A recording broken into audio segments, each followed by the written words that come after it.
Hello दोस्तों, आज हम बताने वाले हैं आपको वोल्टास डक्टेबल एसी का कमीशनिंग कैसे किया जाता है। तो आप जैसे कि देख सकते हैं, फ़िलहाल तो हम वायरिंग कर रहे हैं।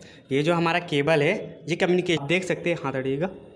यहाँ पे ये हम लोग लाइन न्यूट्रल जो है, ये सीपी के लिए हम लोग डाले एफबी में। और ये यहाँ पे कुछ कोड्स है, आप पढ़ सकते हैं। जैसे कि यहाँ पे P1 है, NO1 है और FB1 है। तो इसका फ़िलहाल हम लोग कम्युनिकेशन का वायरिंग कर रहे हैं। और लाइन न्यूट्रल भी हम लोग जो इसको देंगे, आउटडोर से ही सप्लाई देंगे इसको। तो आगे देखते जैसा होता है, बने रहिए वीडियो में पूरा देखने के लिए।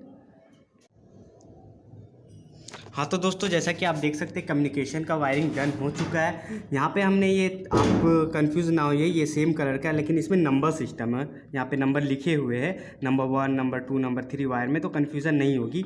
तो आप अगर करते हैं तो आप, अगर नंबर सिस्टम मिलता है तो ठीक है, नहीं तो आप अलग कलर के वायर भी यूज़ कर सकते हैं आउटडोर में कनेक्शन करने के लिए। हमने यहाँ पे ये तीनों जो ये कम्युनिकेशन का, ये P1 है, NO1 है और FB1 जो फीडबैक का है, ठीक है, ये कम्युनिकेशन का। और ये जो आप देख रहे हैं, यहाँ पे 2 वायर हमने और डाले हैं यहाँ पे इंडोर को चलाने के लिए। ये लाइन है और ये न्यूट्रल है।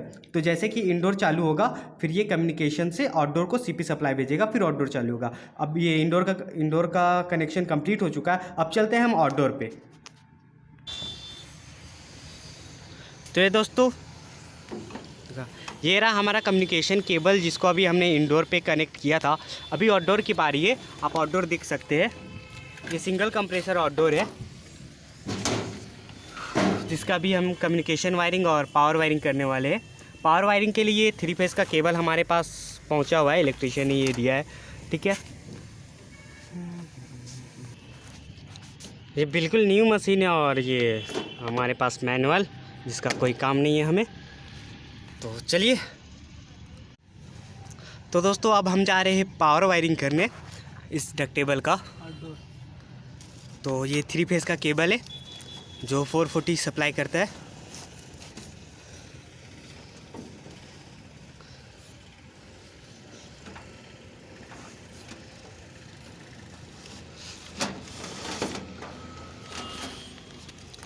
ध्यान रहे, क्योंकि आप 440 पे काम कर रहे हैं तो जितनी तरह की प्रिकॉशंस है वो ज़रूर लें। हमने अभी MCB गिरा कर रखी है और उस पर टेप भी मार कर आया, ताकि किसी तरह की दुर्घटना ना हो। तो अगर आप काम करते हैं तो ध्यान से काम करें। तो ये 3 फेस का वायर है, 4 कोर का है और न्यूट्रल भी इसमें। तो ये आप जैसा कि देख सकते हैं, RYB यहाँ पे लिखा हुआ है, वो सिमिलरली उसी कलर में जाएंगी।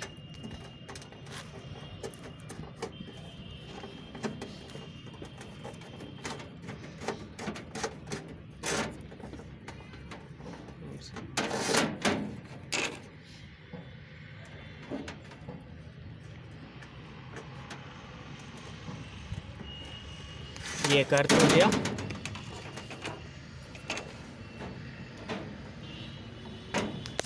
ये हमारा कम्युनिकेशन का केबल जो अभी ऑर्डर में डाल रहे हैं।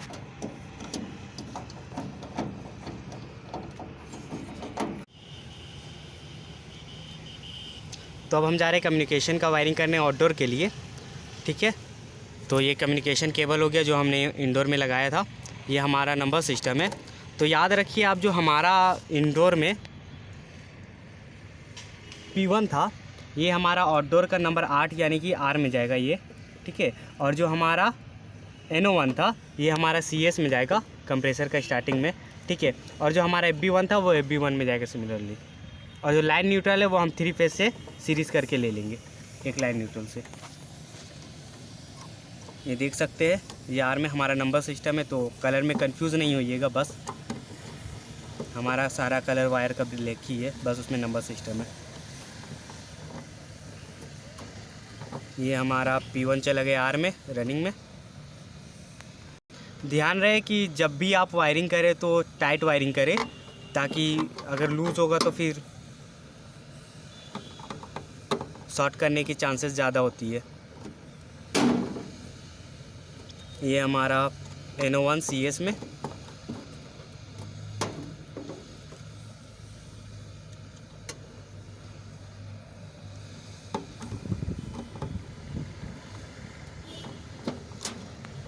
जब भी आप किसी वायर को टाइट करें तो बेहतर यही होगा कि आप खींचकर उसे देख लें, ताकि वो लूज़ ना हो।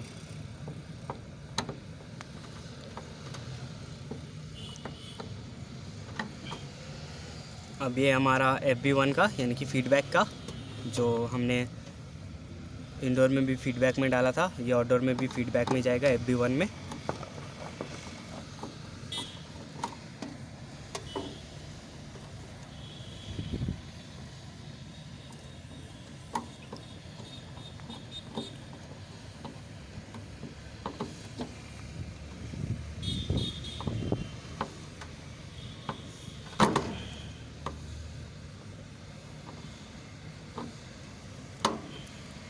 ये हमारा कम्युनिकेशन का एक तरह से वायरिंग कंप्लीट हो गया है, और अब बस हमें इंडोर में 220 देना उसके मोटर के लिए चलने के लिए।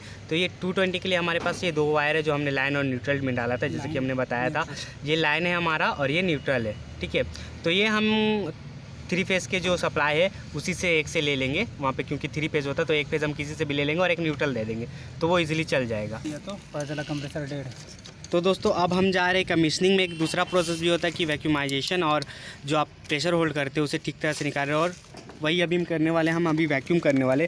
तो हमारे पास फ़िलहाल तो अभी हम प्रेशर चेक करने वाले, जो नाइट्रोजन प्रेशर हमने डाला था इसमें वो चेक करने वाले। कितना था पहले प्रेशर? ठीक है 150। ये 150 हमने, क्योंकि ये कम है, क्योंकि ये पाइपलाइन छोटा है, तो ये 150 प्रेशर आप चेक कर सकते हैं। तो अभी इसे हम वैक्यूम करने वाले हैं। तो ये हमारा वैक्यूम मशीन डबल स्टेज का वैक्यूम मशीन है, ताकि जल्दी हो जाए वैक्यूम। तो अभी हम इसे कनेक्ट करने वाले हैं। वैक्यूम करने से पहले ये नाइट्रोजन हमने उड़ाया।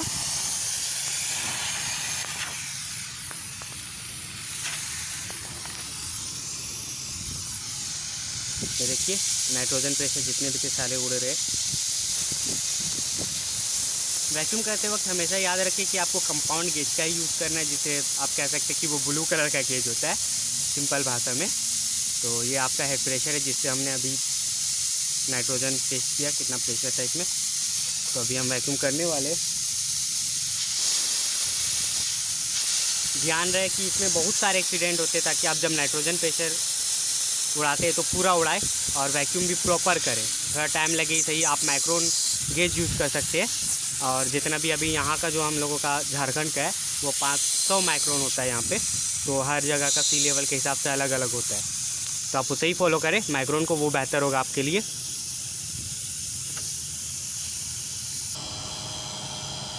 तो दोस्तों ये वैक्यूम के लिए हमने कनेक्ट कर दिया मशीन को।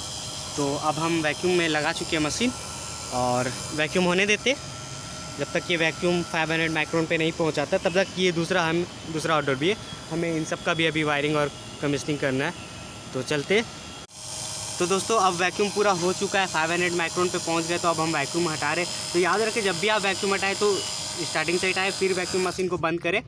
तो अब हम इसका गैस को खोलने वाले हैं, क्योंकि मशीन में ऑलरेडी आउटडोर में गैस आता है कुछ अमाउंट पे, तो हम उसे अभी खोलने वाले। तो ये एलन की है जो हम खोल रहे हैं सक्शन का, ताकि गैस पूरे मशीन में जा सके और पाइपलाइन में।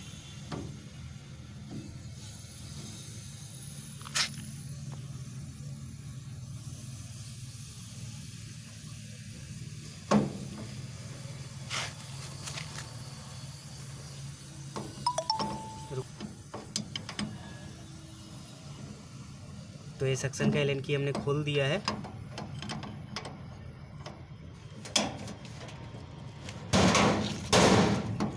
मैं आपको सजेशन दूंगा आप रेचेट का यूज़ करें, रेचेट से इजी होता है। ये एलन की खोलने के लिए होता है ये सब, रेचेट सिलेंडर कीज़।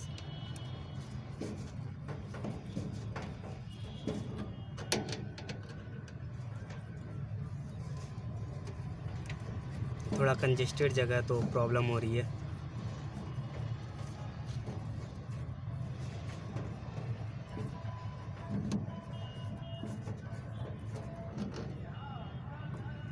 सक्शन का एलन की पूरा खुल चुका है।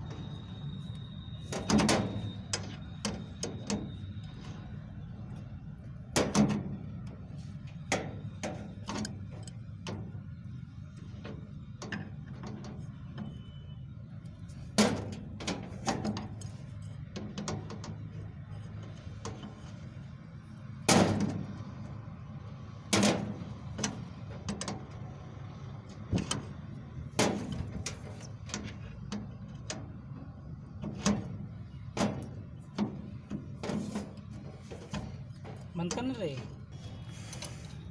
तो ये अब हम डिस्चार्ज का एल की खोलते हैं, ये 5 नंबर की एल की से।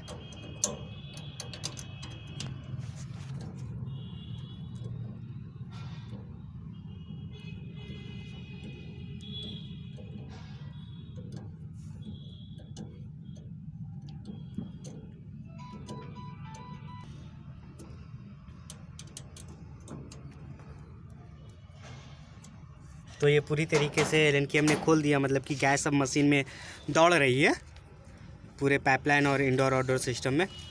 तो फाइनल सिस्टम हमारा बस इसे चालू करना है 3 फेज़ का पावर वायरिंग करके।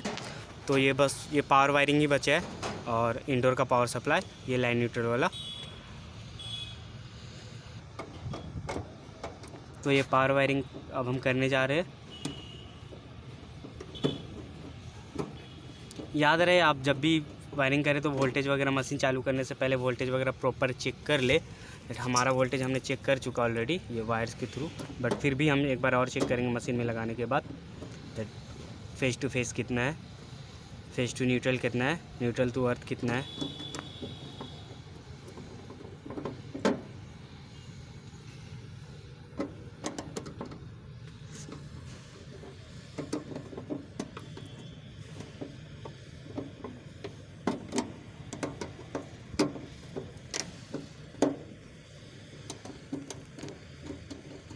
बंद कर दो।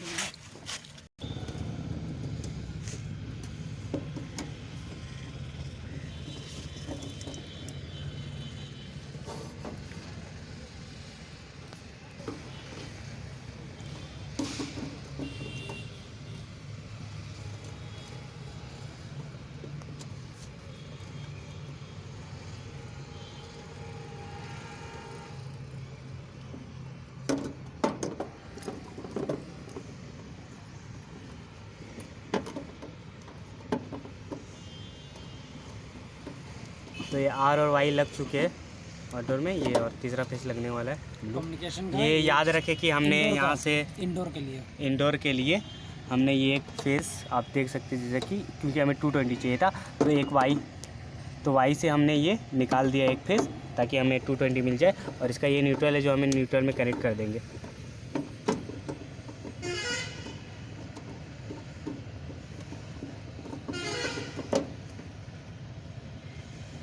ये बी भी लग चुका है, आर वाई भी तीनों फेस अब रेडी हो चुके हैं, बस न्यूट्रल डालना है। और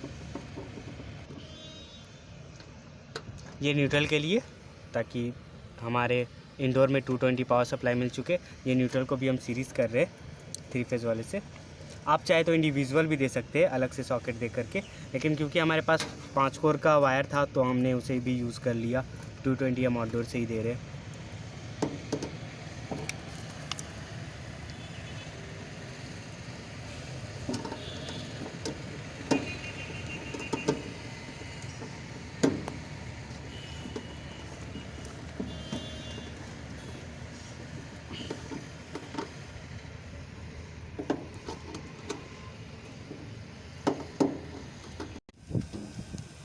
तो दोस्तों वायरिंग पूरी हो चुकी है, ये आप देख सकते हैं। ये 3 फेज़ का वायरिंग हमने कर दिया है और ये कम्युनिकेशन का भी वायरिंग पूरी तरह से हो चुकी है। और यहाँ पे इंडोर के पावर सप्लाई के लिए हमने जो 220 यूज़ किया है ये हमने एक फेस से ले लिया है और उसे सीरीज़ करके न्यूट्रल, और ये लाइन है और ये न्यूट्रल है, इन दोनों को सीरीज़ करके हमने 220 के लिए इंडोर के लिए 220 पावर सप्लाई कनेक्ट कर दिया। तो और हमने अब जैसा कि आपने देख चुका कि वैक्यूम भी हो चुकी है और गैस भी हमने खोल दिया है, तो मशीन में भी गैस है अब। और हम अब बस चालू करने वाले, और वोल्टेज भी हमने चेक कर चुका ऑलरेडी टेस्टर में फ़िलहाल, जो कि फेस टू फेस वोल्टेज थे सारे कुछ हो चुके। बस हमें क्या करना है, अब एमसीबी को उठाना है और पावर सप्लाई देना है एमसीबी से आउटडोर में, और रिमोट से जाकर के इंडोर चालू करना। बाकी सब चीज़ पूरी हो चुकी है। तो ये था हमारा कमीशनिंग का प्रोसेस। सो प्लीज़ दोस्तों सब्सक्राइब करें हमारे चैनल को और लाइक करना ना भूलें, और जितने भी हमारे एसी टेक्नीशियन भाई लोग हैं जितने भी, उन लोगों को शेयर करें ताकि उन लोगों को भी नॉलेज हो सके। देखने के लिए शुक्रिया दोस्तों, फिर मिलते हैं, खुदा हाफिज़।